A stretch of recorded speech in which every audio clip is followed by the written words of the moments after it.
Hello, എൻ്റെ പേര് ജിയോ. ഞാൻ കേംബ്രിഡ്ജിൽ നിന്നാണ്. ഞാൻ IELTS പഠിപ്പിക്കുന്ന ഒരാളാണ്. ഒരുപാട് കുട്ടികൾ എനിക്ക് റിക്വസ്റ്റ് ആയിട്ട് അയക്കുന്നുണ്ട്. അവർക്ക് എല്ലാവർക്കും IELTS പഠിക്കണം. പക്ഷേ പ്രാക്ടിക്കലി അവരെല്ലാവരും പല സ്ഥലങ്ങളിലാണ്. അതുകൊണ്ട് അവരെ പഠിപ്പിക്കാനുള്ള ബുദ്ധിമുട്ടുണ്ട്. പക്ഷേ ഞാൻ ആലോചിച്ച് കഴിഞ്ഞാൽ ഇപ്പോൾ ഫേസ്ബുക്ക് ലൈവ് വഴി അവരെ ഒന്ന് പഠിപ്പിച്ച് നോക്കാം. കുറച്ച് കുട്ടികൾക്ക് ഉപകാരമായിട്ടുണ്ടെങ്കിൽ അതൊക്കെ നല്ല കാര്യമാണല്ലോ എന്ന് ഞാൻ ആലോചിച്ചു. പലപ്പോഴും പല കുട്ടികളും എൻ്റെ അടുത്ത് വരാറുണ്ട്. അതായത് അവർ മനസ്സിൽ പറയാണ്, എനിക്ക് ഒരുപാട് നാളായിട്ട് എഴുതിയിട്ട് 6 കിട്ടുന്നത്. ചില കുട്ടികൾക്ക് 6.5 ആണ്. എന്ത് സംഭവിച്ചിട്ടും 7 കിട്ടുന്നില്ല. ചില കുട്ടികൾക്ക് എപ്പോഴും കിട്ടിക്കൊണ്ടിരിക്കുന്നത് 5.5 ആണ്. അവർക്ക് മനസ്സിലാവുന്നില്ല എന്തുകൊണ്ടാണ് ആ 6.5 കിട്ടുന്നതും എന്തുകൊണ്ടാണ് അവർക്ക് 7 കിട്ടാത്തതും തമ്മിലുള്ള വ്യത്യാസം. നമുക്ക് നോക്കാം. നമ്മൾ ആദ്യം ചെയ്യേണ്ട കാര്യം എന്ന് വെച്ചിട്ടുണ്ടെങ്കിൽ, എന്തുകൊണ്ട് നമുക്ക് 6.5 കിട്ടുന്നു? രണ്ടാമത്തെ ചോദ്യം, എന്തുകൊണ്ട് നമുക്ക് 7 കിട്ടുന്നില്ല? ഓക്കെ, ഈ 2 ചോദ്യങ്ങൾക്കും ഉത്തരം കണ്ടുപിടിച്ച് കഴിഞ്ഞിട്ടുണ്ടെങ്കിൽ സംഭവം ഈസിയാണ്. വേറെ പ്രത്യേകിച്ച് ഇതിൻ്റെ അകത്ത് ഒരു വലിയ ടെക്നോളജി ഒന്നുമില്ല. ഓക്കെ, നമുക്ക് നോക്കാം. IELTS എന്ന് പറയുന്ന എല്ലാവരും കണ്ടിട്ടുള്ള ഒരു ബുക്കാണ്. IELTS 6ന്റെ ഒരു ബുക്കാണിത്. ഇപ്പോൾ ഈ ബുക്ക് ഒട്ടുമിക്ക ആൾക്കാരും IELTS പഠിക്കുന്ന എല്ലാ ആൾക്കാരും കണ്ടിട്ടുള്ളതാണ്. നമുക്ക് ആദ്യം നോക്കേണ്ട കാര്യം എന്താ വെച്ചിട്ടുണ്ടെങ്കിൽ, എന്തുകൊണ്ട് നമുക്ക് ആ 7 കിട്ടുന്നില്ല? നമുക്ക് നോക്കാം. ഈ ബുക്കിന്റെ അകത്ത് ഒരു എക്സാമിന്റെ പേപ്പർ വാല്യൂ ചെയ്ത് കഴിഞ്ഞിട്ടുണ്ടെങ്കിൽ, അദ്ദേഹം 6.5 കൊടുക്കുകയാണെങ്കിൽ അദ്ദേഹം അതിൻ്റെ അകത്ത് കമന്റ് എഴുതണം. എന്തുകൊണ്ട് ഈ കൊച്ചിന് ഞാൻ 6.5 കൊടുത്തു? എന്തുകൊണ്ട് ഈ കൊച്ചിന് ഞാൻ 7 കൊടുത്തു? എന്തുകൊണ്ട് ഈ കൊച്ചിന് 8 കിട്ടിയില്ല? അപ്പോൾ നമുക്ക് നോക്കേണ്ടതും ആ കമന്റാണ് നോക്കേണ്ടത്. ഓക്കെ, അപ്പൊ ആ കമന്റ് നോക്കിക്കഴിഞ്ഞാൽ നമുക്ക് മനസ്സിലാവും എന്തുകൊണ്ടാണ് നമുക്ക് ഈ 7 കിട്ടാത്തത് എന്നുള്ളതിന്റെ കാരണം. കേട്ടോ, നമുക്ക് നോക്കാം. ഞാൻ കുറച്ച് കമന്റ്സ് വായിക്കാം. എല്ലാവർക്കും അവൈലബിൾ ആയ ബുക്കാണ്. നിങ്ങൾ എടുത്ത് വായിച്ചു നോക്കിയാലും നിങ്ങൾക്ക് ഐഡിയ കിട്ടും. കേട്ടോ, ഇപ്പോൾ ഇതിന്റെ അകത്ത് ഈ കൊച്ചിന് കൊടുത്തിരിക്കുന്നത് 7.5 ആണ് കൊടുത്തിരിക്കുന്നത്.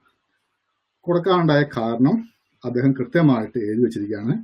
A wide range of vocabulary is used accurately and precisely. നല്ല വണ്ണം വൊക്കാബുലറി ഉപയോഗിച്ചിട്ടുണ്ട്. 2 awkward expressions and some errors. കുറച്ച് awkward ആയിട്ടുള്ള എക്സ്പ്രഷനും ഉണ്ട്, കുറച്ച് എറേഴ്സും ഉണ്ട്. Similarly a range of structures used but are too many minor errors and omissions. നല്ല സൊഫിസ്റ്റിക്കേറ്റഡ് റേഞ്ച് ഓഫ് സ്ട്രക്ചേഴ്സ് എന്ന് വെച്ചിട്ടുണ്ടെങ്കിൽ സെന്റൻസ് സ്ട്രക്ചർ ആണ് ഉപയോഗിച്ചിട്ടുണ്ട്. അതിൻ്റെ അകത്ത് മൈനർ എറേഴ്സും ഒമിഷൻസും ഉണ്ട്. അതെന്തൊക്കെയാന്ന് നോക്കിയേ. Use of prepositions, basic subject verb agreement to reach band 8. അപ്പോൾ ചെറിയ തെറ്റുകൾ പോലും അവിടെ കണക്കാക്കപ്പെടുകയാണ്. ഒരു കുഞ്ഞ പ്രിപ്പോസിഷനിൽ ഒരു സബ്ജക്റ്റ് വെർബ് എഗ്രിമെന്റിലൂടെ തെറ്റ്. കേട്ടോ, എന്നിരിക്കലും ഇതാണ് ഏറ്റവും ശ്രദ്ധിക്കേണ്ട ഒരു കാര്യം. The clarity of the answer and overall wide range of language is used with higher level of proficiency. നമുക്ക് വേണ്ടതും ഈ ഒരു സംഭവമാണ്. അതായത് എക്സാമിനർക്ക് കാണേണ്ടതും ഈ കുട്ടിക്ക് ഹയർ ലെവൽ ഓഫ് പ്രൊഫഷൻസി ഉണ്ടോ, അതാണ് നോക്കേണ്ടത്. കേട്ടോ, അപ്പൊ നമ്മുടെ ടാർഗറ്റും അതാണ്. മറ്റൊരു ക്വസ്റ്റിന് കൊടുത്തിരിക്കുന്നത് ബാൻഡ് 6 ആണ് കൊടുത്തിരിക്കുന്നത്. ബാൻഡ് 6 കൊടുത്തു കഴിഞ്ഞിട്ട് ആ എക്സാമിൽ എഴുതിയിരിക്കുകയാണ്. The strong feature of this answer is a range of vocabulary which is used some flexibility and good control. ആ വാക്ക് ശ്രദ്ധിക്കുക, good control and flexibility vocabulary ഉള്ളത്. A good range of structure is used. Structure എന്ന് പറഞ്ഞിട്ടുണ്ടെങ്കിൽ sentence structure is used, but there are still some basic fairly mistakes such as. ആ mistake എന്നൊക്കെ such as choice of tense, subject verb agreement, inappropriate use of passive voice. അപ്പോൾ subject verb agreement ശരിയല്ല, inappropriate use passive voice ആണ് ഉപയോഗിച്ചിരിക്കുന്നത്, tense ശരിയല്ല. ആ ക്വസ്റ്റിന് കൊടുത്തിരിക്കുന്നത് 6 കൊടുത്തിട്ടുള്ളൂ. അപ്പൊ നമുക്ക് മനസ്സിലായി ഇപ്പൊ എന്തുകൊണ്ട് നമുക്ക് 6 കിട്ടാനുള്ള കാരണം. അല്ലെ, നമുക്ക് കുറച്ചു മുമ്പ് കണ്ടു നമുക്ക് 7 കിട്ടാനുള്ള കാരണം കണ്ടു. കാരണം നമ്മുടെ ലാംഗ്വേജിലുള്ള പ്രൊഫഷൻസി. ഇതും നമുക്ക് നോക്കാം. ഈ ക്വസ്റ്റിന് കൊടുത്തിരിക്കുന്നത് ബാൻഡ് 4 ആണ് കൊടുത്തിരിക്കുന്നത്. ഓക്കെ, ബാൻഡ് 4 കൊടുക്കാനുള്ള കാരണം നോക്കാം. Control of vocabulary is week. Vocabulary ഭയങ്കര വീക്കായിട്ട് ഉപയോഗിച്ചിട്ടുള്ളത്. Erase word form and spelling make it hard for the reader to understand the message at times. Okay. Phrases from the question are copied directly, even when inappropriate. അപ്പോൾ ആ ക്വസ്റ്റ്യനിലുള്ള വാക്കുകൾ അങ്ങനെ തന്നെ copy ചെയ്ത് വെച്ചിരിക്കുകയാണ്, അത് പാരാഫ്രേസ് ചെയ്തിട്ടില്ല. Mistakes even in simple sentences, ഒരു സിമ്പിൾ സെന്റൻസിൽ പോലും ആ കുട്ടിക്ക് തെറ്റാണ് പറയുന്നത്.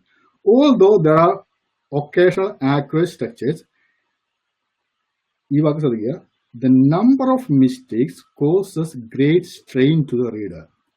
ഇവിടെ ആ റീഡർ എന്ന് പറയുന്ന ആ എക്സാമിനർക്ക് നല്ലവണ്ണം സ്ട്രെയിൻ കൊടുത്തു അത് മനസ്സിലാക്കാനായിട്ട്, അതിൻ്റെ അകത്ത് കണ്ടന്റ് മനസ്സിലാക്കാനായിട്ട്. 7.5 കൊടുത്തപ്പോൾ എക്സാമർ പറഞ്ഞു പ്രൊഫിഷ്യൻസി ഓഫ് ലാംഗ്വേജ്. ഇത് കൊടുത്ത കഴിഞ്ഞപ്പോൾ എക്സാമർ പറയാണ്, അത് 4 കൊടുത്ത് പറയാണ് എനിക്ക് ഭയങ്കര സ്ട്രെയിൻ ആണ് ഈ സാധനം റീഡ് ചെയ്യാനായിട്ട്. 6.5 കൊടുത്തു. നമുക്ക് എപ്പോഴും കിട്ടുന്ന സ്കോർ 6.5 അല്ലേ? എന്തുകൊണ്ട് നോക്കാം. Wide range of vocabulary used flexibility, vocabulary ഉപയോഗിച്ചിട്ടുണ്ട് in spite of some inappropriate collections and awkward phrasing. അതായത് സ്പീക്കിംഗ് ലാംഗ്വേജ് അക്കാദമിക് ലാംഗ്വേജ് വന്നിരിക്കുന്നു. അതുപോലെ തന്നെ structures are not varied generally accurate, structure കൃത്യമായിട്ട് ഉപയോഗിച്ചിട്ടില്ല എന്നിരിക്കലും ഈ മെസ്സേജ് ക്ലിയർ ആയിട്ട് എക്സാമിനർക്ക് കിട്ടുന്നില്ല.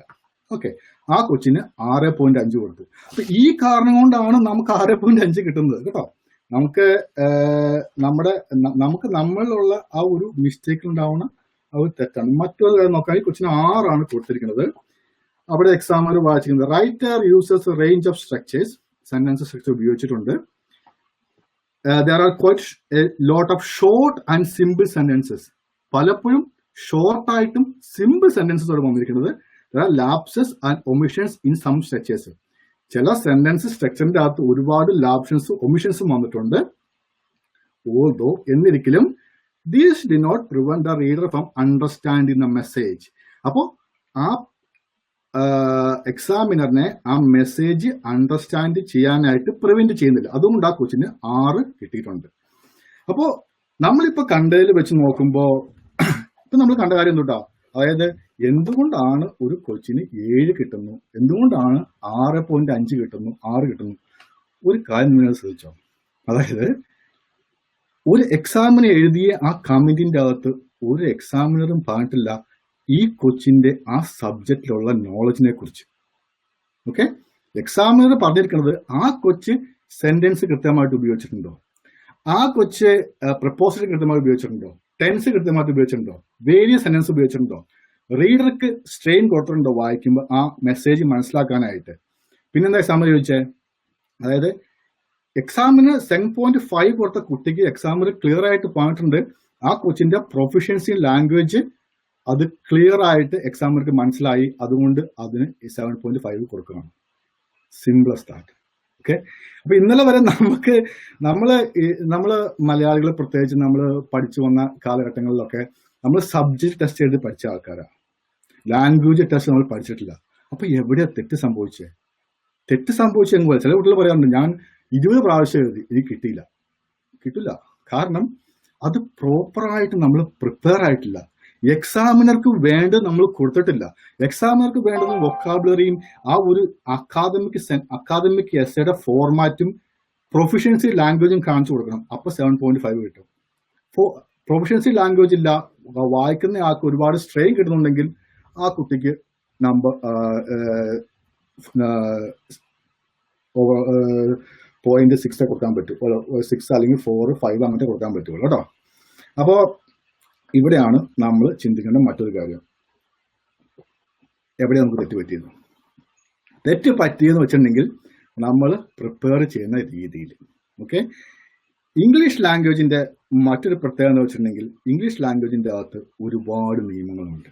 ഓക്കെ, ആ ലാംഗ്വേജിന്റെ അകത്തുള്ള ആ നിയമങ്ങളാണ് അതിൻ്റെ അകത്ത് നമ്മൾ പഠിക്കേണ്ടതും നമ്മൾ പഠിക്കാതിരിക്കുന്നതും. ഓക്കെ, ഇപ്പൊ നമുക്ക് വേറെ കാര്യം നോക്കാം. അതായത് ഇത് ഒരു ഗ്രാമർ ബുക്കാണ്, ഫുള്ള് ഇംഗ്ലീഷ് ഗ്രാമറിന്റെ ഒരു ഫുൾ ബുക്കാണ്. ഓക്കെ, അപ്പൊ ഈ ബുക്കിന്റെ അകത്തുള്ള എല്ലാ നിയമങ്ങളും നമ്മുടെ IELTS എക്സാമിനർക്ക് അറിയാം.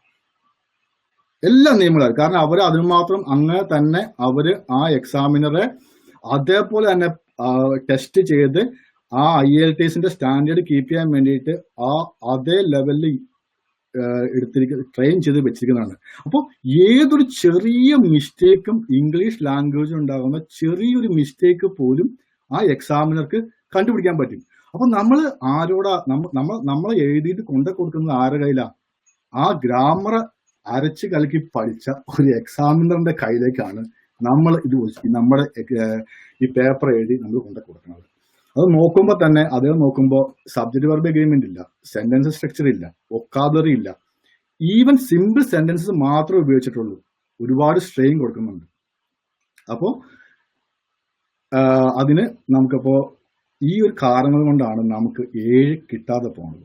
നമുക്കപ്പോൾ ഇവിടെ തുടങ്ങാം. അപ്പൊ നമുക്ക് കാരണം മനസ്സിലായി. നമുക്ക് 7 കിട്ടാതിരിക്കാനും നമുക്ക് 6.5 കിട്ടാനുണ്ടായ കാരണം നമുക്ക് മനസ്സിലായി. ഇത് മനസ്സിലായ സ്ഥിതിക്ക് ഇപ്പൊ ഈ ബുക്ക് മൊത്തം പഠിച്ച് എന്താ പറഞ്ഞ ഗ്രാമർ മൊത്തം പഠിച്ച് നമുക്ക് IELTS എക്സാം എഴുതാന്ന് പറഞ്ഞാലും അതും ബുദ്ധിമുട്ടുള്ള കാര്യമാണ്. കാരണം it will take long time. അപ്പൊ നമ്മൾ എവിടെ സ്റ്റാർട്ട് ചെയ്യണേ? നമുക്ക് ചെറുതായി സ്റ്റാർട്ട് ചെയ്യാം. നമുക്ക് എന്തായാലും നോക്കാം, ഡിഫറെന്റ് ആംഗിളിലൂടെ ഈ IELTS നമുക്ക് നോക്കാം. അപ്പോൾ നമുക്കൊരു ഐഡിയ കിട്ടും നമ്മൾ എന്താണ് പഠിക്കുന്നത് എന്നുള്ള പേരും. എറണാകുളം റെയിൽവേ സ്റ്റേഷനിൽ ഒരു ട്രെയിൻ കിടക്കുകയാണ്. ട്രെയിനകത്ത് ഒരുപാട് ബോഗിയുണ്ട്. അത് സൗത്തിൽ നിന്ന് നോർത്തിലേക്ക് പോകുന്ന ട്രെയിനാണ്. ഹൈദരാബാദിൽ നിന്ന് പോകുന്ന ട്രെയിനാണ് കുട്ടികൾ. ഞാൻ ആ ട്രെയിൻ സ്റ്റേഷൻ മാസ്റ്റർ അടുത്ത് പറയാണ്, ഓക്കെ ആ ട്രെയിനിന്റെ എല്ലാ ടിക്കറ്റും ഞാൻ വാങ്ങിച്ചു. എല്ലാ ടിക്കറ്റും തന്നല്ലേ ഞാൻ വാങ്ങിച്ചു കഴിഞ്ഞിട്ട് ഞാൻ നേരെ പോയിട്ട് ആ ട്രെയിനിന്റെ മൊത്തം ടിക്കറ്റ് എനിക്കായപ്പോൾ പിന്നെ എനിക്ക് എവിടെ വേണം കയറാലോ. ഞാൻ നേരെ പോയി കയറാൻ പോകുന്നത് ലേഡീസ് കമ്പാർട്ട്മെന്റിലേക്കാണ്. നിയമം എന്നെ അനുവദിക്കുന്നുണ്ടോ ആ ട്രെയിനിന്റെ എല്ലാ ടിക്കറ്റ് എന്റെ ആണെങ്കിലും എനിക്ക് ലേഡീസ് കമ്പാർട്ട്മെന്റിൽ കയറാൻ അനുവാദം ഉണ്ടോ? ഇല്ല. ഞാൻ നേരെ പോയിട്ട് എന്റെ ട്രെയിനാണല്ലോ, ഞാൻ ഫുൾ ടിക്കറ്റ് എന്റെ ആണല്ലോ, ഞാൻ പോയിട്ട് നേരെ ഗാർഡിന്റെ റൂമിൽ കയറാൻ പോവാണ്. പെർമിഷൻ ഇല്ല എനിക്ക് എൻജിൻ റൂമിൽ കയറാൻ പെർമിഷൻ ഇല്ല എനിക്ക്. അപ്പോൾ എനിക്ക് അപ്പോൾ ചെറിയ ഒരു കാര്യം, ഒരു ടിക്കറ്റിന്റെ കാര്യത്തിൽ പോലും നിയമം എവിടെയും ബാധകമാണ്. ഇപ്പൊ നമ്മൾ പറഞ്ഞ ട്രെയിനെ കുറിച്ച് ഒന്നും നോക്കാം. ആ ട്രെയിൻ അങ്ങനെ കിടക്കുക. ആ ട്രെയിൻ നോർത്തിൽ നിന്ന് സൗത്തിലേക്ക് ആൾക്കാരെയോ സാധനങ്ങളെ കൊണ്ടുപോകുമ്പോഴാണ് ആ ട്രെയിൻ ആവുന്നത്. ഈ ട്രെയിനിന്റെ അകത്ത് ഞാൻ പോയിട്ട് ആ ട്രെയിനിന്റെ ഏറ്റവും എക്സ്പെൻസീവ് ആയിട്ട് ടിക്കറ്റായ ഫസ്റ്റ് ക്ലാസിന്റെ എല്ലാ ടിക്കറ്റും വാങ്ങിച്ചു. ആ എല്ലാ ടിക്കറ്റും ഞാൻ വാങ്ങിച്ചെങ്കിലും എനിക്ക് ആ ടിക്കറ്റ് ഏറ്റവും വിലക്കുള്ള ടിക്കറ്റ് ഞാനാണ്. എനിക്ക് എന്നാലും ആ സെക്കൻഡ് ക്ലാസ്സിലോ എനിക്ക് ലേഡീസ് കമ്പാർട്ട്മെന്റിലോ അല്ലെങ്കിൽ വേറെ ഏതെങ്കിലും ഒരു കമ്പാർട്ട്മെന്റിലോ ഒരു ബോഗിലോ കയറാൻ പെർമിഷൻ ഇല്ല. എനിക്ക് ആ പർട്ടിക്കുലർ ഇതിന്റെ അകത്ത് ആ പർട്ടിക്കുലർ സീറ്റ് കയറാൻ മാത്രമേ പെർമിഷൻ ഉള്ളൂ. ഇത് തന്നെയാണ് ലാംഗ്വേജ്. നമ്മൾ നോക്കുവാണെങ്കിൽ നമുക്ക് സെന്റൻസ് ഒരു സെന്റൻസ് എന്ന് പറഞ്ഞിട്ടുണ്ടെങ്കിൽ നമുക്ക് ട്രെയിനായിട്ട് കാണാം. Simple start. ഓക്കെ, ട്രെയിനിന്റെ അകത്തൊരു എഞ്ചിൻ ഉണ്ട്. എഞ്ചിൻ നമ്മൾ വിളിക്കുന്ന പേരാണ് വെർബ്. ഓക്കെ, പിന്നെ നമ്മൾ നോക്കുകയാണെങ്കിൽ പല പല ബോഗികളുണ്ട്. നമ്മൾ കണ്ടിരുന്നു ഒരുപാട് ടൈപ്പ് ബോഗികൾ, പല പല ടിക്കറ്റ് റേഞ്ചിലുള്ള ബോഗികളുണ്ട്. നമുക്ക് ഓരോ ബോഗിയിലും പല പേര് വിളിക്കാം. Noun, pronoun, adjective, verb, adverb, preposition, conjunction and interjection. ഓരോ ബോഗികളുടെ പേരാണ്. ഈ ബോഗികളുടെ എല്ലാം നമ്മൾ കൂട്ടി യോജിപ്പിച്ച് നമ്മൾ അതിന്റെ വെർബായ എഞ്ചിൻ എടുത്ത് വെച്ച് കഴിയുമ്പോൾ അത് ഒരു സ്ഥലത്ത് നിന്നും മറ്റൊരു സ്ഥലത്തേക്ക് പോകും എന്ന് പറഞ്ഞ പോലെ ആ സെന്റൻസ് നമുക്ക് ഒരു മീനിങ് തരും, അല്ലെ? അപ്പൊ അങ്ങനെ നമുക്കൊരു മീനിങ് തരുന്ന ഒരു സെന്റൻസ് ഉണ്ടാക്കാനുള്ള നമ്മുടെ കഴിവാണ് ഒന്ന് ആദ്യം നമ്മൾ പഠിക്കേണ്ടത്. അപ്പോൾ എന്ന് പറഞ്ഞിട്ടുണ്ടെങ്കിൽ ഒരു എക്സാമിനറും നമ്മുടെ സെന്റൻസ് തൊടാൻ പാടില്ല. നമ്മുടെ സെന്റൻസ് പറഞ്ഞാൽ കറക്റ്റ്. ഇപ്പൊ അക്കാദമിക് ഇംഗ്ലീഷിന്റെ അകത്ത് എഴുതുമ്പോൾ നമ്മൾ ശ്രദ്ധിക്കേണ്ട ഒരു മെയിൻ കാര്യം എന്ന് വെച്ചിട്ടുണ്ടെങ്കിൽ നമുക്ക് 4 ടൈപ്പ് സെന്റൻസ് മെയിൻ ആയിട്ട് ഉപയോഗിക്കാൻ പറ്റുള്ളൂ. 1 simple sentence, 2 compound sentence, 3 complex sentence, 4 compound complex sentence. ഈ 4 സെന്റൻസും അതിന്റെ എല്ലാ നിയമങ്ങളും പഠിച്ച് ആ സെന്റൻസ് കൃത്യമായിട്ട് നമുക്ക് ഉപയോഗിക്കാൻ പഠിക്കുമ്പോൾ നമുക്ക് നമ്മുടെ സെന്റൻസ് സ്ട്രക്ചറിന്റെ അകത്ത് നമ്മുടെ എക്സാമിന് തൊഴില്ല. ഇതിന് വേറെ ഇൻട്രസ്റ്റിംഗ് കാര്യം എന്ന് വെച്ചിട്ടുണ്ടെങ്കിൽ, അതായത് ഇതിനെ വാല്യൂ ചെയ്യുന്ന ഒരു രീതിയുണ്ട്. ഓക്കെ, ഇതിനെ വാല്യൂ ചെയ്ത രീതി എന്താണെന്ന് വെച്ചിട്ടുണ്ടെങ്കിൽ അതായത് 4 രീതിയിലാണ് ഇതിന്റെ മാർക്ക് ഇട്ട് പോകുന്നത്. അതായത് ഇപ്പോൾ cohesion and coherence 25 mark, vocabulary 25 mark, sentence structure 25 mark. അപ്പൊ ഇതിന്റെ അകത്ത് ഒരു 25ന്റെ അകത്ത് ഈ 4 25 മാർക്ക് കൂട്ടി ചേർത്തിട്ടാണ് അപ്പൊ അവർ എക്സാമ്പിൾ നോക്കാൻ പോകുന്നത് സെന്റൻസിന്റെ അകത്ത് ഗ്രാമറിന്റെ അകത്ത് 25 മാർക്ക്. അതിന്റെ അകത്ത് ആ കൊച്ചിന് ഗ്രാമറിന്റെ അകത്ത് ഒരു തെറ്റുമില്ല, ആ കൊച്ചിന്റെ സെന്റൻസ് എല്ലാം കറക്റ്റാണ്, ഞാൻ 8.5 കൊടുത്തിരിക്കുകയാണ്. അപ്പൊ 8.5 പ്ലസ് വൊക്കാബുലറിക്ക് നോക്കുമ്പോൾ 25% മാർക്കിന്റെ അകത്ത് ആ കൊച്ചിനെനിക്ക് വൊക്കാബുലറി ഭയങ്കര വീക്കാണ്, എനിക്ക് 5 കൊടുക്കാൻ പറ്റുള്ളൂ. അപ്പൊ പ്ലസ് 5. അതിന്റെ കൊഹീഷൻ, അതിന്റെ ആ ഘടന, അതിന്റെ കൊഹിയറൻസ്, അപ്പൊ ഈ ആ 25% മാർക്ക്, അപ്പൊ അതിന് ഒരു 7 മാർക്ക്, പിന്നെ അടുത്ത 25ന് മറ്റൊരു 7 മാർക്ക്. ഈ മാർക്കുകളെല്ലാം കൂടെ കൂട്ടി ചേർക്കുമ്പോഴാണ് നമുക്ക് എന്താ പറയുക ഈ ഫുൾ അതായത് ഈ ഇപ്പൊ 7.5 പ്ലസ് 6 പ്ലസ് 8 പ്ലസ് 7 ഇത്രയും കൂട്ടി ചേർത്ത് കിട്ടുന്നത് എത്രയാണോ, അത് 7.5 ആണോ, 7 ആണോ, 6 അങ്ങനെ നമുക്ക് മാർക്ക് കിട്ടുന്നത്. അപ്പൊ നമ്മൾ പഠിക്കേണ്ടതും ഈ 4 ഡിവിഷൻ മോഡലിലാണ് പഠിക്കേണ്ടത്. That is A trick. Okay, അപ്പൊ ആദ്യത്തെ ട്രിക്ക് എന്ന് പറയുമ്പോൾ നമ്മൾ സെന്റൻസ് സ്ട്രക്ചർ പഠിക്കുക. രണ്ടാമത് നമ്മൾ ഓരോ ഏരിയയും നമ്മൾ ഫോക്കസ് ചെയ്ത് പഠിക്കണം. എങ്കിൽ മാത്രമേ, കാരണം പിള്ളേർക്ക് ആർക്കും ഇല്ല, അവരെല്ലാവരും പോയിട്ട് ഇപ്പൊ ഞാൻ തന്നെ പഠിപ്പിക്കുന്ന പിള്ളേരുണ്ട്. അപ്പൊ അവര് ചോദിച്ചു എങ്ങനെയായിരുന്നു എക്സാം അടിപൊളിയായിരുന്നു. എക്സാമിന് എനിക്ക് ഈ തവണ ടാസ്ക് 1 വന്ന ഒരു ബാർ ചാർട്ടും ടാസ്ക് 2 ക്ലൈമറ്റ് ചേഞ്ചിനെ കുറിച്ച് ഞാൻ നല്ലവണ്ണം എഴുതിയിട്ടുണ്ട്. ആ കുട്ടി നല്ലവണ്ണം എഴുതി എന്ന് പറയുമ്പോൾ ആ കുട്ടി ശരിക്കും പറഞ്ഞാൽ ആ സബ്ജക്റ്റിനെ കുറിച്ച് നോളജ് എഴുതി വെച്ചു എന്നാണ് പറയുന്നതെങ്കിൽ തെറ്റാണ്. ആ കുട്ടി നല്ലവണ്ണം എഴുതി എന്ന് പറയുമ്പോൾ ആ കുട്ടി ഇങ്ങനെ പറയണം, ഞാൻ നല്ലവണ്ണം സെന്റൻസസ് ഉണ്ടാക്കിയിട്ടുണ്ട്, ക്ലൈമറ്റ് ചേഞ്ചുമായിട്ട് ബന്ധപ്പെട്ട കുറെ നല്ല വൊക്കാബുലറീസ് ഉപയോഗിച്ചിട്ടുണ്ട്, അതിന് നല്ല കൊഹീഷനും കൊഹിയൻസിനും ആയിട്ട് ഞാൻ ആ എസ്സേ നല്ലവണ്ണം പ്ലാൻ ചെയ്ത് വെച്ചിട്ടുണ്ട്. ഓക്കെ, അപ്പൊ അങ്ങനെ വെക്കുമ്പോൾ ആണ്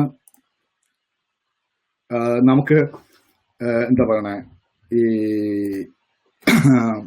നമുക്ക് ഇതിന് ഫുൾ മാർക്ക് നമുക്ക് കൃത്യമായിട്ട് കിട്ടുക. അപ്പൊ ആ ഒരു പോയിന്റ് ഓഫ് വ്യൂ ആയിരിക്കും നമ്മൾ എപ്പോഴും പോകേണ്ടത്. രണ്ടാമത്തെ കാര്യം, നമുക്ക് മറ്റൊരു ആംഗിളിലോ നോക്കാം. നമുക്ക് മലയാളികൾക്ക് നമുക്ക് എല്ലാവർക്കും അറിയുന്ന ഒരു കാര്യമാണ്, നമ്മൾ വിചാരിക്കുന്ന ഒരു കാര്യമാണ്. അതായത് നമുക്ക് മലയാളം നല്ലവണ്ണം അറിയാം, അടിപൊളിയായിട്ട് നമുക്കറിയാം, മലയാളത്തിൽ എന്ത് വായിച്ചാലും മനസ്സിലാവും, എന്ത് സംസാരിച്ചാലും മനസ്സിലാവും, എന്തും എനിക്ക് എഴുതാൻ അറിയാം. എനിക്ക് മലയാള മനോരമയുടെ ഓഫീസിൽ നിന്ന് ഒരു കോൾ വരാണ്, ജിയോ നിനക്ക് ഞങ്ങളുടെ UK എഡിറ്ററായിട്ട് നിന്നെ ഞാൻ നിയമിച്ചേക്കാണ്. ഓക്കെ, നീ അവിടെ നടക്കുന്ന സംഭവങ്ങളൊക്കെ ഞങ്ങൾക്ക് എഴുതി അയച്ചെന്ന 1 മാസം 1 ലക്ഷം രൂപ സാലറി. ഓക്കെ, നല്ലൊരു പരിപാടിയാണ്, അടിപൊളി പരിപാടിയാണ്. ഓക്കെ ഫൈൻ, ഞാനൊരു പഴയ ജോലിയും കേട്ടു. എന്നിട്ട് ഞാൻ പോയിട്ട് ഇവിടെ ആകുന്ന ഒരു പ്രോഗ്രാം ഞാൻ കണ്ടു, അതിനെക്കുറിച്ച് അപ്പോൾ മലയാളം ഓഫീസിൽ പിറ്റേന്ന് കോൾ ചെയ്യും, ഇങ്ങനെ UK പ്രോഗ്രാം ഉണ്ടാവില്ല, അതിൻ്റെ വന്നില്ലല്ലോ. അപ്പൊ ഞാൻ പറഞ്ഞു ഓക്കെ, ഞാൻ അയച്ചു തരാം, കുഴപ്പമില്ല. ഞാൻ എത്ര ശ്രമിച്ചിട്ടും എനിക്ക് മലയാളം മനോരമ പത്രത്തിൽ എഴുതുന്നത് പോലെ എനിക്ക് എഴുതാൻ പറ്റുന്നില്ല. ഞാൻ എഴുതുമ്പോൾ എല്ലാം വരുന്നത് ശരിക്കും പറഞ്ഞിട്ടുണ്ടെങ്കിൽ എഴുതുന്ന പോലെ വന്നേ. അപ്പോൾ മലയാളം മനോരമ പത്രത്തിലെ ലാംഗ്വേജ് എന്ന് പറഞ്ഞിട്ടുണ്ടെങ്കിൽ അത് ഒരു തരത്തിൽ പറഞ്ഞിട്ടുണ്ടെങ്കിൽ ഒരു മലയാളത്തിലെ അക്കാദമിക് ലാംഗ്വേജ് അല്ലെ. ഓക്കെ, ആ ലാംഗ്വേജ് ഞാൻ എഴുതണമെന്നുണ്ടെങ്കിൽ ഞാൻ BA ലിറ്ററേച്ചർ പോയി പഠിക്കണം, അല്ലെ BA മലയാളം പോയി പഠിക്കണം. BA മലയാളം പഠിച്ചിട്ട് ഞാൻ വന്നിട്ട് പിന്നെ എന്താ പറഞ്ഞ ഞാൻ അത് ഒരുപാട് എഴുതി പഠിച്ചെങ്കിൽ മാത്രമാണ് എനിക്ക് മലയാളം മനോരമയിൽ എഴുതുന്നത് എനിക്ക് എഴുതാൻ പറ്റുള്ളൂ. ആർക്കും എഴുതാൻ പറ്റില്ല, ഇറ്റ് ഇസ് ഇമ്പോസിബിൾ. ഓക്കെ, മറ്റൊരു സ്ഥലത്ത് എനിക്ക് വേറൊരു കോൾ വരികയാണ്, ജിയോ നിനക്ക് ഇവിടെ എന്താ പറയുക ഒരു ആധാർ ഓഫീസിൽ ജോലി കിട്ടി, ഒരു 2 ലക്ഷം രൂപ സാലറി. നമുക്ക് അടിപൊളി പരിപാടിയാണ്. ഞാൻ പിറ്റേ ദിവസം ഞാൻ ചെന്നു, ആധാർ ഓഫീസ് ചെന്നു, അവിടെ ജോലി കിട്ടും. ആദ്യത്തെ ദിവസം കുഴപ്പമുണ്ടല്ലോ, രണ്ടാമത്തെ ദിവസം ആയപ്പോൾ അവർ വന്നു ഇതൊന്ന് തിരുത്തി തന്നെ എന്ന് പറയണം. ഞാൻ നോക്കി കഴിഞ്ഞപ്പോ ഓക്കെ തിരുത്താൻ നോക്കി കഴിഞ്ഞപ്പോ എനിക്കത് വായിച്ചിട്ട് മനസ്സിലാവുന്നില്ല. ആ ആധാരത്തിൽ എഴുതിക്കുന്ന വൊക്കാബുലറി എനിക്ക് മനസ്സിലാവുന്നില്ല, ആധാരത്തിൽ എഴുതിക്കുന്ന ലാംഗ്വേജ് എനിക്ക് മനസ്സിലാവുന്നില്ല. നിങ്ങളൊക്കെ ആധാരം കണ്ടിട്ടുള്ള ആൾക്കാരായിരിക്കും അല്ലെ, അതിനകത്ത് എഴുതുന്ന ലാംഗ്വേജ് എനിക്ക് മനസ്സിലാവുന്നില്ല. എനിക്കതുപോലെ എഴുതാൻ പറ്റുന്ന കാര്യം ഇമ്പോസിബിളാണ്. ഞാൻ അതിനിരുന്ന് വേറെ പഠിക്കണം എന്ന് പറഞ്ഞിട്ടുണ്ടെങ്കിൽ ഒരു കാര്യം പക്കാ ഇപ്പൊ ക്ലിയർ ആയി. മലയാളത്തിൽ ഒരു IELTS നടത്തിയിട്ടുണ്ടെങ്കിൽ ഞാൻ തോക്കും. കാരണം എനിക്ക് മലയാളം ലാംഗ്വേജിൽ എഴുതുന്ന പോലെ ഒക്കാബിലിറ്റി എഴുതാനും അതേ സെന്റൻസ് എഴുതാനും എനിക്കറിയാൻ പാടില്ല. അപ്പോൾ എനിക്ക് വായിച്ചാൽ മനസ്സിലാവും. ആധാരം എഴുതുന്ന പോലെ എനിക്ക് എഴുതാൻ എനിക്കും അറിയില്ല. അതെനിക്ക് വായിച്ചാലും മനസ്സിലാവുകയില്ല. ഇത് തന്നെയാണ് IELTSന്റെ അവസ്ഥ. ഓക്കെ, IELTSന്റെ അകത്ത് നമുക്ക് ഇംഗ്ലീഷ് അറിയാം. അക്കാദമിക് ഇംഗ്ലീഷ് ഡിഫറെന്റാ. അത് ടാസ്ക് 2 എന്ന് പറഞ്ഞിട്ടുണ്ടെങ്കിൽ മലയാളം മനോരമ പത്രത്തിൽ എഴുതുന്ന ലാംഗ്വേജാ. ടാസ്ക് 1 എന്ന് പറഞ്ഞിട്ടുണ്ടെങ്കിൽ ആധാരം എഴുതുന്ന ലാംഗ്വേജാ. അപ്പോ എന്റെ മലയാളത്തിൽ ഞാൻ 2 ഭാഷ എഴുതാൻ ഞാൻ അത്ര വീക്കാ. അപ്പൊ ഇംഗ്ലീഷിൽ ഇതുപോലെ എഴുതാൻ ഞാൻ എത്രമാത്രം വീക്കാണ് നമുക്കൊന്ന് ആലോചിച്ച് നോക്കാം. സിമ്പിൾ ആസ് ദാറ്റ് അല്ലേ? അപ്പൊ നമ്മൾ എന്ത് ചെയ്യണം? നമ്മൾ ഹാർഡ് വർക്ക് നമ്മൾ പഠിക്കണം. 2 ടൈപ്പ് ഓഫ് ലാംഗ്വേജ് നമ്മൾ പഠിക്കണം. 2 ടൈപ്പ് ഓഫ് വൊക്കാബുലറീസ് നമ്മൾ പഠിക്കണം. 2 ടൈപ്പ് ഓഫ് സെന്റൻസസ് നമ്മൾ പഠിക്കണം. എങ്കിൽ മാത്രമാണ് ഈ IELTS നമുക്ക് എഴുതാൻ പറ്റുള്ളൂ. അല്ലാതെ ആളുകൾ പറ്റില്ല. ഓക്കെ, അപ്പൊ മലയാളത്തിൽ ഇത്രയും വീക്കായ നമ്മൾ ഇംഗ്ലീഷിലെ അക്കാദമിക് ഇംഗ്ലീഷ് നമ്മൾ കുറച്ച് പഠിച്ചു പോയതിൽ നമുക്ക് എന്തിനും കിട്ടുമോ? കിട്ടില്ല. അപ്പൊ നമുക്ക് അവിടുന്ന് നമ്മുടെ യാത്ര തുടങ്ങാം. നമുക്ക് അതിൻ്റെ അകത്ത് നല്ലോണം പഠിക്കാം. മറ്റൊരു കാര്യം നമുക്ക് വേറൊരു ആംഗിളിലൂടെ നോക്കാം. അതായത് ഇപ്പോ നമ്മൾ ഈ ലാംഗ്വേജ് പഠിക്കാനിരിക്കുമ്പോൾ ഏറ്റവും അധികം ശ്രദ്ധിക്കേണ്ട കാര്യം എന്താ വെച്ചിട്ടുണ്ടെങ്കിൽ, എക്സാമിനർക്ക് നമ്മളെ കണ്ട ആ എക്സാമിനറുടെ ബുക്ക് നമ്മൾ കണ്ടിരുന്നു അല്ലെ? ബുക്കിൻ്റെ അകത്ത് കൃത്യമായിട്ട് പറഞ്ഞ എന്താ വേണ്ടത്. അപ്പൊ അവർക്ക് വേണ്ടത് നമ്മൾ കൊടുക്കുക. അവർക്ക് വായിക്കുമ്പോൾ ഒരിക്കലും സ്ട്രെയിൻ ഉണ്ടാവാൻ പാടില്ല. ഓക്കെ, സ്ട്രെയിൻ ഉണ്ടാവാൻ പാടില്ല. അങ്ങനെ സ്ട്രെയിൻ ഉണ്ടാവുമ്പോൾ നമുക്ക് ആ ലാംഗ്വേജിലുള്ള പ്രൊഫഷൻസ് നമ്മൾ കാണിക്കേണ്ടത്. അപ്പോൾ ബേസിക്കലി പറഞ്ഞിട്ടുണ്ടെങ്കിൽ നമ്മൾ പഠിക്കാൻ പോകുന്നത് സിമ്പിൾ കാര്യമാണ്. മലയാളം മനോരമ ലാംഗ്വേജിൽ എഴുതുന്നത് പോലെ നമ്മൾ ടാസ്ക് 2ന്റെ അകത്ത് നമ്മൾ ഹാർഡ് വർക്ക് ചെയ്ത് അതിൻ്റെ അകത്ത് ഓരോ സെന്റൻസസുകളും ഓരോ വൊക്കാബുലറിയും നമ്മൾ പഠിക്കും. ഓക്കെ, അപ്പൊ നമ്മൾ ടാസ്ക് 2 നമുക്ക് ക്ലിയർ ആവും അല്ലെ? അത് കഴിഞ്ഞ് നമ്മൾ എന്താ പഠിക്കണേ? നമ്മൾ ആധാരം എഴുതുന്ന ഭാഷ നമ്മൾ പഠിക്കും. അതായത് ടാസ്ക് 1. ഓക്കെ, അപ്പൊ ടാസ്ക് 1 നമ്മൾ പഠിച്ചു കഴിഞ്ഞ് കഴിയുമ്പോൾ ടാസ്ക് 1ന്റെ അകത്ത് നമ്മൾ ആധാരം എഴുതുന്ന ലാംഗ്വേജ് നമ്മൾ പഠിച്ചു കഴിഞ്ഞ് കഴിയുമ്പോൾ ഇത് രണ്ടും നമ്മൾ എഴുതി വെച്ച് കൊടുത്താൽ നമുക്ക് 7 കിട്ടും. Simple as that. ഓക്കെ, അപ്പോ ഇങ്ങനെ നമ്മൾ ഇത് പഠിക്കാൻ തുടങ്ങണേ എവിടെയാ തുടങ്ങണ്ടേ? അതാണ് എന്റെ പേര് പ്രശ്നം അല്ലേ? റൈറ്റ്. ഓക്കെ, അപ്പൊ നമുക്ക് ആദ്യം നോക്കേണ്ട ഒരു കാര്യം എന്ന് വെച്ചിട്ടുണ്ടെങ്കിൽ, നമുക്ക് നോക്കാം. Tony Blair, American president Donald Trump, Shakespeare, Jio, നിങ്ങൾ. ഓക്കെ, നമുക്കെല്ലാവർക്കും നമുക്കെല്ലാവർക്കും അറിയാവുന്നത് ഒരേ ഇംഗ്ലീഷിന്റെ ഒരേ ഗ്രാമറ്റിക്കൽ റൂൾസ് അറിയാവുള്ളൂ. ഇവർക്ക് ഒരു വ്യത്യാസമില്ല. കാരണം നിങ്ങളിപ്പോ ബോൺ ഇംഗ്ലീഷ് ആണോ, നിങ്ങൾ ബോൺ അവിടെയാണോ, നിങ്ങൾ ഇംഗ്ലീഷ് എഴുതി പഠിച്ചോ, നിങ്ങൾ മലയാളം പഠിച്ചു, വാട്ട് എവർ ഇറ്റ് ഈസ്, അതൊന്നും നമ്മുടെ പ്രശ്നമല്ല. എല്ലാവർക്കും അറിയാവുന്നത് ഒരേ ലാംഗ്വേജേ ഉള്ളൂ, ഒരേ ഗ്രാമറ്റിക്കൽ റൂൾസേ ഉള്ളൂ. അപ്പൊ നമുക്ക് ചെയ്യേണ്ട കാര്യവും നമുക്ക് പഠിക്കേണ്ടതും അത് തന്നെയാണ് നമുക്ക് പഠിക്കേണ്ടത്. ഓക്കെ, അപ്പൊ അത് പഠിച്ചു കഴിഞ്ഞ് കഴിയുമ്പോൾ നമുക്ക് നല്ല ക്ലിയർ ആയിട്ട് നമുക്ക് മനസ്സിലാവും. Okay, this is easy. അപ്പോ അടുത്ത് നമുക്ക് നോക്കാം ഇത് പഠിക്കേണ്ടത് എങ്ങനെയാ.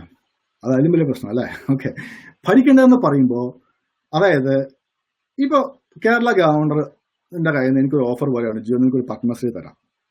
ഓക്കെ, ഇന്ത്യൻ പ്രസിഡന്റ് ആയിരുന്നു. പക്ഷെ അദ്ദേഹം ഒരു കാര്യം എടുത്ത് പറയാണ്,